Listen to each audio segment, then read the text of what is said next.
Достар, қалайсыңдар? Достар, біздің каналда подписчик аз, 21 подписчик болады, базар жоқ. Бірақ, достар, мен бүгін осы видеода конкурс жасаймын деп шештім. Бұл конкурсты мен 100 алмазға жасайтын боламын. Неге аз? Қойшы, мен конкурсқа қатыспаймын, бәрі 100 алмаз дейтіндер болса. Басы 100 алмаздан басталсын, достар, содан кейін уже 300-500 алмаз болады келесі конкурстар.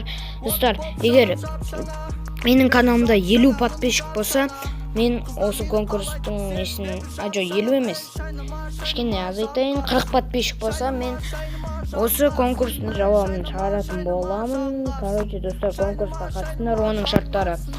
Осы менің каналыма жазыласыңдар, подписаться, колокольчик, осы видеома лайк басасыңдар. Достар, болды. Содан кейін, достар, осы видеомда басқа да достарыңа таратуларыңды сұраймын. 100 алмаз конкурс қатысыңдар, кивиларыңа салып жіберемін, немесе номерларыңа. Короче, кеттік. Давайте, достар, осы конкурсқа қатысыңдар.